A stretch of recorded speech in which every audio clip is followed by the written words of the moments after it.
সকাল থেকে উঠেই কোন কাজটা রেখে কোন কাজটা করব। একবার যদি বিছানাটাকে এই অবস্থায় ফেলে যাই তাহলে মনে হয় না এ ঘরে আরও ২ ঘন্টা আসা হবে। কেন আসা হবে না? ওই যে থাম্বনেল দেখে হয়তো তোমরা বুঝতেই পারলে।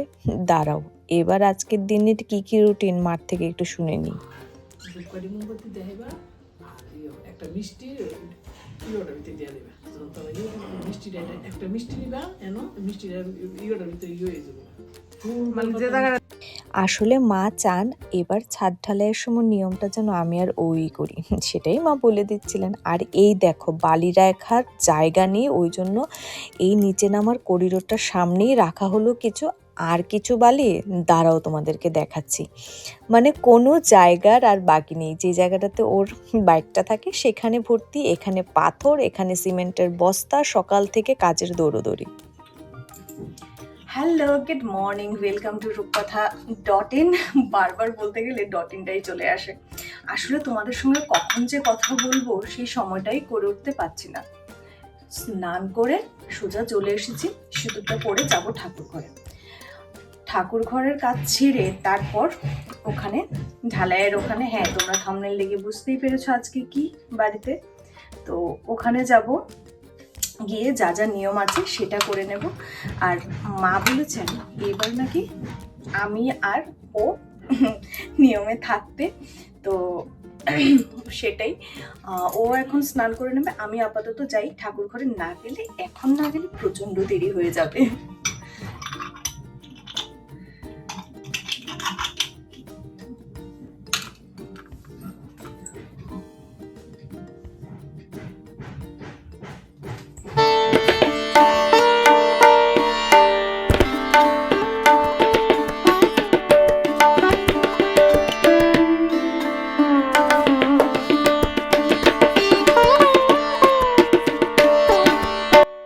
আজকে আমাদের মা চান মাকে যেন লাল ফুল দিয়েই পুজো দেওয়া হয়। মা হয়তো নিচে ছর্দি ভাইকে বলেছে আনার জন্য, কারণ আমাদের কাছে লাল ফুল আজকে একটাও নেই।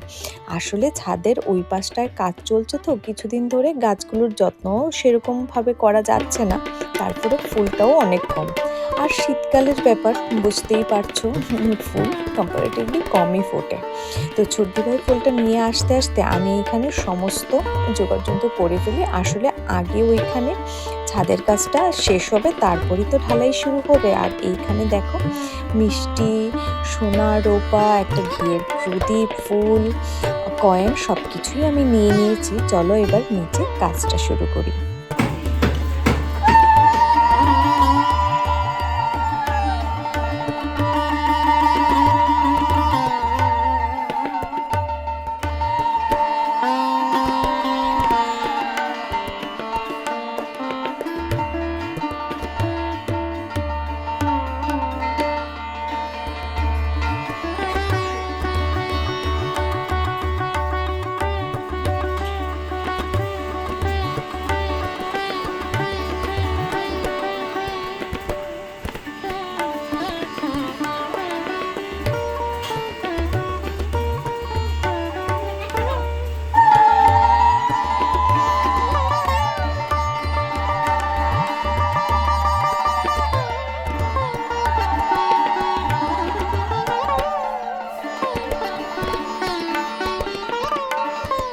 নিচে ধান, দুর্ব, ফুল সব কিছু দিয়ে সব নিয়ম শেষ করে এবার চলো উপরে যাই। উপরে আসলে গোলাটার জন্যই এতক্ষণ অপেক্ষা করছিলাম। গোলাটা প্রায় শেষই হয়ে গেছে। শেষ হওয়ার পর এবার চলো উপরের নিয়মগুলো আস্তে আস্তে করে নিই, তোমরাও দেখতে থাকো।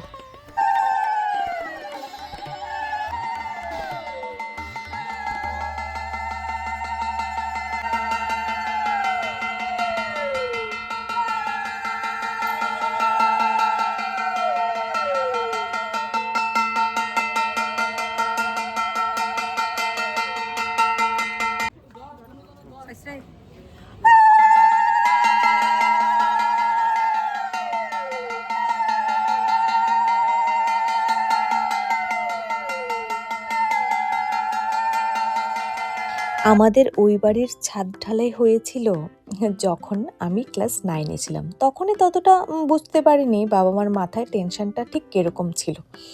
এখন ঠিকই বুঝতে পারি আসলে একটা বিল্ডিং শুধু বিল্ডিং নয়, এটা কিন্তু মানুষের একটা স্বপ্ন। ছোট ছোট স্বপ্ন যখন একসাথে গড়ে ওঠে তখনই ঘর তৈরি হয়, যেখানে শান্তির জায়গা তৈরি হয়। তো চলো এখানে নিয়মগুলো আস্তে আস্তে শেষ করে তারপর নিচে গিয়ে সবাই একটুখানি আরাম করে একটু চা খাবো। আসলে সকাল থেকে আমাদের কারোরই কিন্তু কোনো খাওয়া দাওয়া নেই। কার কার কী কী প্রশ্ন আছে নিচে কিন্তু আমাকে কমেন্টে জানিও। তো এইখানে দেখো এবার ওনারা কাজ শুরু করে দিচ্ছে, চলো একবার নিচে থেকে ঘুরে আসি। এই তো এনারা কাজ শুরু করে দিচ্ছে। এইবার খুব বেশি দেরি না করে চলো সবাই মিলে উপরে 5 মিনিটের জন্য বসি। সংক্রান্তির সময় আমরা কয়দিন করে নিরামিষ খাইছি কোনা 5 দিন এরপরে পরের দিন কি খাইছো মাছ ভাজা ডাল পেঁয়াজ সেটা মাছ ভাজা ওই যে আসতে ভালো লাগে বাই দই গলি মানে ব্যাগ 2 দিন নিরামিষ কি কই ও তার নিরামিষটি পরে বুঝছো ওই মাস বছরের প্রথম দিন নাহলে কোনো না কোনো দিন থাকবো তারা নিরামিষটি এমন দিনে পরে গাদা টুকরা দিয়ে তেল না জানি না তেল খাইছি না পেডি নাই কি দেখতে পাচ্ছ কে চলে এসেছেন? বাবা চলে এসেছেন। সবার আগে কিন্তু বাবাই হাজির। মা ভাইওরা আই থিঙ্ক ওরা আসছে, ঠিকভাবে কথা হয়ে ওঠেনি আমার সঙ্গে। কারা কারা আসছেন আমি ঠিক জানি না। তো বাবা নাকি এখানে এখন বসে থাকবেন। আমি বললাম ঠিক আছে বসো তাহলে। চেয়ারটা এনে দিলাম নিচ থেকে আর জলের বটলটা দিয়ে দিলাম, যেহেতু মাথার উপর রোদ তাই বলে এনে দিলাম। যাক বাবা বসুক। এইখানে আমি আর ছোটদি ভাই ভাবছি কি রান্না হবে। ছোটদি ভাইকে বললাম এখন আর তোমাকে বাড়ি যেতে হবে না, এখন তুমি থাকো, খেয়ে দে একেবারে বিকেলবেলা যাবে। আজকে যেহেতু আমাদের ভেজ, ভাবছি কি রান্না হবে। এই দাঁড়াও কারা এসেছে দেখাই। আজকে কিন্তু আমাদের বাড়ির বৌমাও এসে হাজির। আমি জানতামই না তানিয়া আসবে। যাক আজকে সবাইকে পেয়ে আমি ভীষণ খুশি। দাদারও আসার কথা ছিল, জানি না দাদা আসবে কি না। ভাই মা ওরা চলে এসেছে। এতক্ষণ ধরে একটা হুড়োহুড়ি তো চলছে। বাবা মা ভাই আর তানিও এসেছে। আমি খুশি ও আসাতে, কারণ ও আসবে সেটা আমি জানতাম না, মা আসবে কিনা সেটাই জানতাম না। আর আপাতত বসে কি করছি দাঁড়াও দেখাচ্ছি। কিছুদিন আগে তোমাদেরকে দেখানো হয়নি, বলাও হয়নি, কিছুদিন আগে নিজের পায়ের নিজেই 12টা বাজিয়ে দিয়েছিলাম। তো এখন সেই পা নিয়ে ভুগতে হচ্ছে। আর অফিসে মাঝে মধ্যে ফিল্ড ভিজিটে বেরোতে হয় বলে পাটা এবার কিছুতেই শো করছে না, এত বাজেভাবে কেটেছে। তারপর ইনফেকশন হলো, ডক্টরকে দেখালাম, তারপর দিল আরো কিছু ওষুধ দিয়েছে, খাচ্ছি। আই থিঙ্ক আরো কিছুদিন লাগবে, তো দেখি আর কটা দিন লাগে কিনা। আর বাই দি ওয়ে কিছুদিন পরে কিন্তু এক জায়গায় যাচ্ছি, তোমাদেরকে বলবো। দাঁড়াও পাটা একবার দেখাই তোমাদেরকে। এই দেখো পাখানের অবস্থা, মানে এত খারাপ অবস্থা হয়েছে, মানে এতদিন আজকে প্রায় 7-8 দিন হয়ে যাবে, এটা কিছুতেই শুকোচ্ছে না। দেখি হয়তো আরো কিছুদিন লাগবে। শুধু পা নিয়ে বসে থাকলে হবে? চট করে আবার উপরে চলে আসলাম, দেখি কতটুকু কি হয়েছে। চলো আসো তো। এইখানে বিমগুলো অলরেডি হয়ে এসেছে আর বাকিটা বাকি আছে। আর সর্বশেষে কিন্তু হবে সিঁড়িটা, যেটার অর্ধেকটা আগেই করা আছে আর অর্ধেকটা হবে। তো চট করে আবার নিচে চলে আসলাম। এখানে আমি আর ছোটদি ভাই মিলে সবটা রান্না কমপ্লিট করে নেব, একটু সময় লাগবে।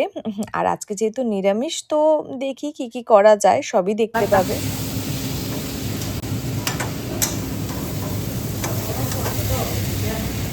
ভালো একটা গরম পড়ছে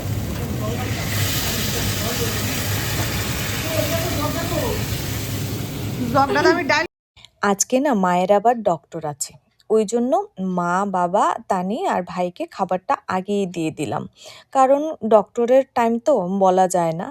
দাঁড়াও কারোর একটা গলার আওয়াজ পাচ্ছি। 500 কাশি গেছস এলেও তো এমন অবস্থা 500 কাশি কলকাতা মাংসটা তো টেস্ট হয়েছে, ম্যাটকিসে ল্যাকটিস দিতে পারবা আমরা তো টেস্ট হয়েছে মাংস কাশি কেজি 500 আর আমার কাশির লগে টাশিও আছে মিশাই না রোস্ট কাশি দুইটা বাইরের রোস্ট আমার দুইটা ডিম এলেগে তো খাইছ না, এমনি খাইছ না। না উমা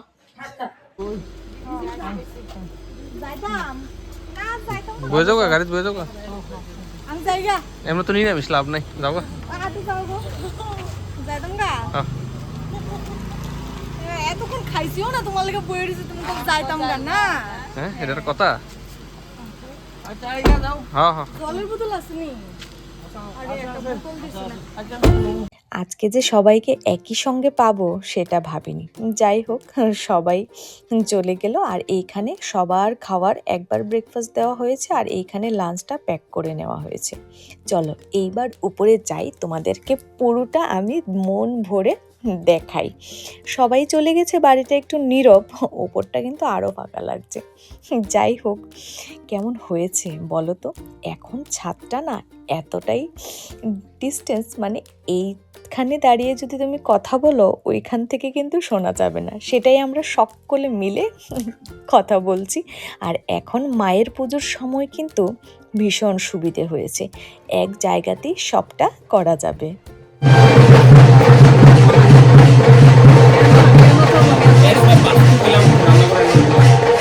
বলো, এত বড় একটা টেনশন মাথা থেকে নামিয়ে তোমার কেমন লাগছে? এক্সপ্লেইন। এটা এক্সাম না তো এক্সপ্লেইন করতে কোস না it's fantastic it's good feeling তুই কোস না ছাদের মধ্যে দাঁড়ায় যদি শুধু টাকা দেখোস। সবই বলো, আমি ছাদের দিকে তাকালে শুধু আমি টাকা দেখি, টাকা আর কিছু না। যাই করবে যাই কিনবে যাই সবকিছুই তো টাকা, সবকিছুর মর্মে টাকা, কর্মে টাকা, এত বাজেটের পরিশ্রমের মধ্যে টাকা। বাজেটের বাইরে কত গেছে আনুমানিক? এটা এখানে না বলি